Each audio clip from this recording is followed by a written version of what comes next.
One of the hardest things a man will ever experience is being hurt by someone he genuinely cared about, and realizing that every instinct inside him is pulling him toward the wrong reaction. The natural urge is to explain yourself, defend your intentions, replay every conversation, and search for closure that may never come. Most men think if they just say the right words, she will finally understand the pain she caused. But what usually happens is the opposite. The more emotional energy you pour into someone who already disrespected your feelings, the more you slowly lose your sense of control and self-respect. The strongest response is often the quietest one. You step back calmly, not to manipulate her, not to punish her, and not to create some dramatic emotional game. You disappear with dignity, because you understand that protecting your peace matters more than forcing someone to understand your pain. Silence becomes powerful when it comes from self-respect instead of bitterness. When you stop reacting emotionally, the entire emotional dynamic changes. She expected arguments, emotional messages, and desperation. Instead, she is met with distance, calmness, and restraint. And that silence begins saying more than emotional reactions ever could. There is a major difference between disappearing with dignity and disappearing out of anger. Many men confuse the two. One comes from emotional control, the other comes from wounded pride. When a man disappears out of bitterness, he usually wants to be noticed. He posts indirect messages online, tries to trigger jealousy, or creates dramatic silence hoping she will panic and chase him. But real dignity is quiet. It does not seek attention. It simply removes energy from a situation that no longer feels healthy or respectful. That kind of silence carries emotional weight because it feels genuine instead of performative. Most men never realize how much damage they create by continuing to talk after being hurt. They send paragraphs trying to explain themselves. They repeat the same points hoping to finally be understood. They give emotional access to someone who already showed carelessness with their feelings. And sadly, every extra explanation usually weakens their position instead of strengthening it. But when you step back, without chaos or drama, something shifts psychologically. She starts replaying the relationship differently. She begins noticing the absence of your attention and emotional presence. Not because you forced her to miss you, but because your calm withdrawal creates a contrast she did not expect to feel. Emotional restraint is one of the rarest forms of strength, because most people only know how to react, not how to regulate themselves during pain. When someone hurts you deeply, your emotions immediately try to pull you toward impulsive decisions. You want to send the message, make the call, prove your point, or release everything sitting heavily inside your chest. In those moments, reacting feels powerful, but it usually leaves regret behind once the emotions settle. Real strength appears when you are hurt, but still refuse to abandon your dignity for temporary emotional relief. The truth is, emotional reactions make people predictable. Once someone knows exactly how you will respond every time they upset you, the emotional dynamic changes completely. Your behavior becomes reactive instead of intentional. Calmness, however, creates uncertainty. It communicates that you feel deeply without being controlled by those feelings. That kind of emotional discipline stands out because very few people possess it. Remaining composed during emotional conflict does not mean you are cold or unaffected. It means you value self-control more than emotional chaos. And ironically, that composure often creates far more reflection inside the other person than emotional outbursts ever could, because calmness forces people to sit alone with the reality of their own actions. One of the biggest mistakes men make after being hurt is confusing emotional expression with emotional dumping. There is nothing wrong with feeling pain, disappointment, or anger. Those emotions are human. The problem begins when you unload all of those emotions onto someone who has already shown they are unwilling or unable to handle your vulnerability with care. Long emotional paragraphs, repeated accusations, emotional voice notes, and endless attempts to force understanding rarely create respect. Most of the time, they only reveal how much control the situation still has over your emotional state. True emotional control is not pretending you feel nothing. It is the ability to pause before reacting. It is recognizing that temporary emotions should not dictate permanent actions. When you give yourself space to breathe and process things calmly, your decisions become clearer and more aligned with your self-respect. You stop speaking from wounded pride and start responding from emotional maturity. That pause changes everything psychologically. It prevents regret, protects your dignity, and allows you to observe the situation more objectively. Calm people are often taken more seriously because their words carry intention instead of emotional chaos. And when someone expected emotional explosions but receives composure instead, it quietly forces them to reflect much more deeply on their own behavior. Controlling your emotions also gives you something most hurt people desperately lack in emotional situations: clarity. When the emotional noise settles, you begin seeing the relationship more honestly, instead of only through pain or attachment. You start noticing the patterns you ignored, the boundaries you allowed to be crossed, and the moments where you abandoned your own standards just to keep the connection alive. Emotional control creates enough distance for truth to become visible.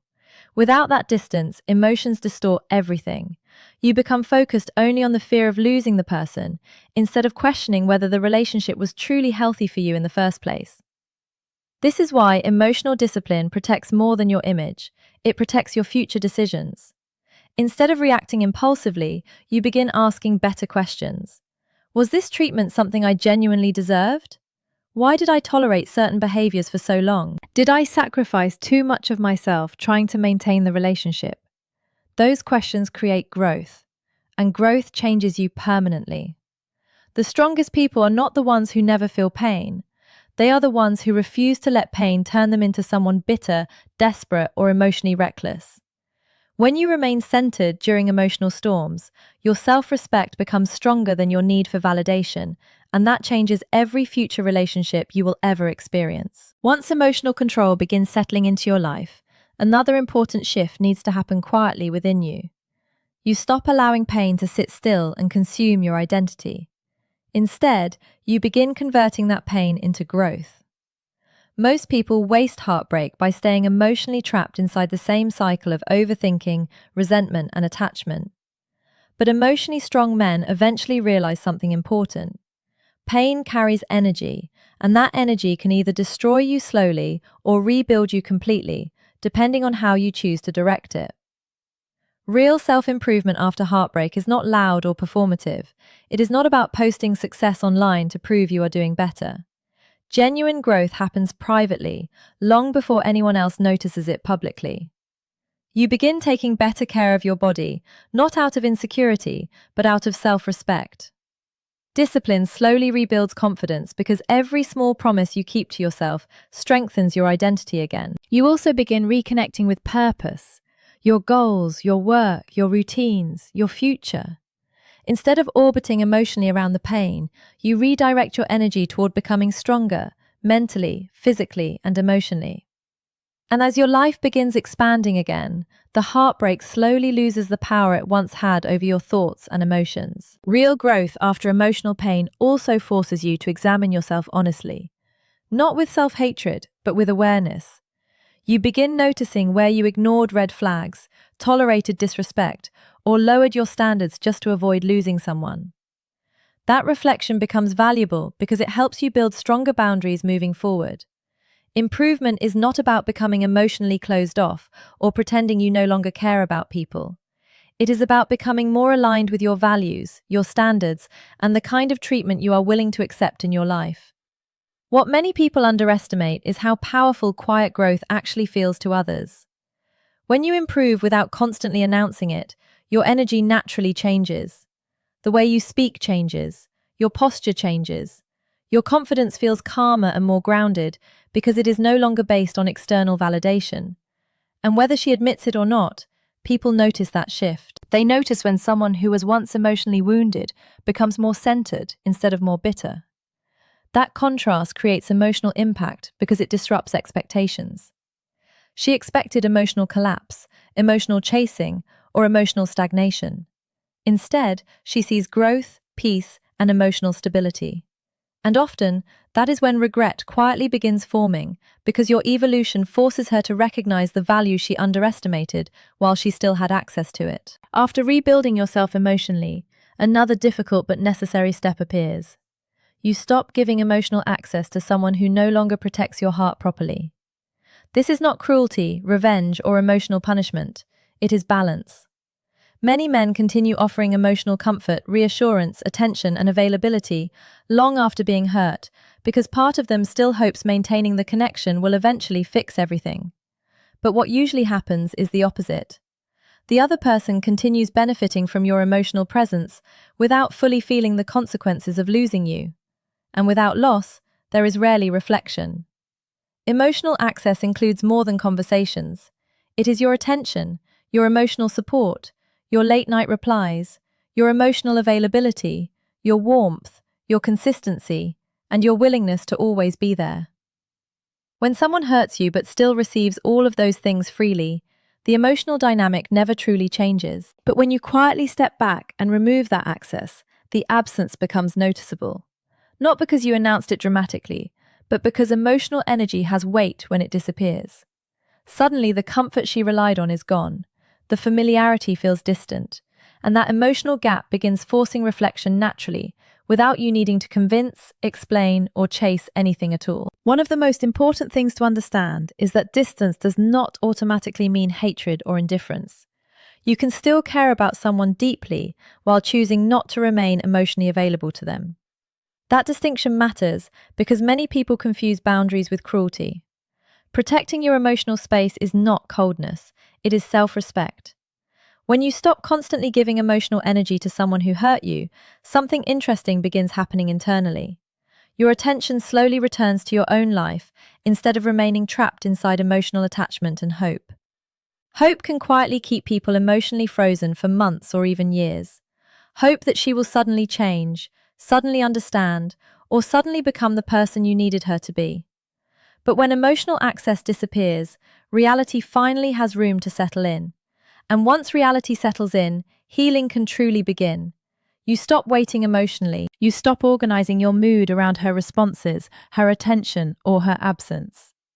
Instead, your emotional energy begins flowing back into yourself, your goals, your friendships, your routines, and your future. That redirection changes everything psychologically. The attachment weakens naturally because your identity no longer revolves around the relationship. And ironically, that emotional independence often creates the strongest sense of absence because people feel most disconnected when they realize your energy no longer belongs to them emotionally. Eventually, a quiet transformation begins happening inside you. You stop trying to prove your worth through reactions, explanations, or emotional chasing.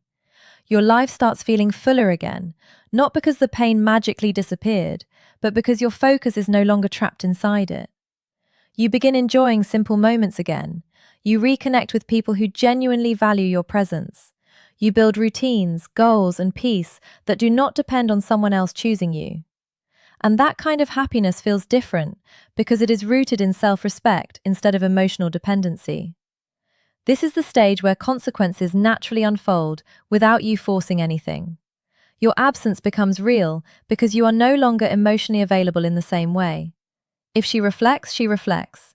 If regret comes, it comes on its own. But your life no longer pauses waiting for that outcome. That is true emotional freedom. You realize the goal was never making someone suffer for hurting you. The goal was becoming strong enough to walk away without losing yourself in the process. And once you reach that level of emotional peace, something powerful happens.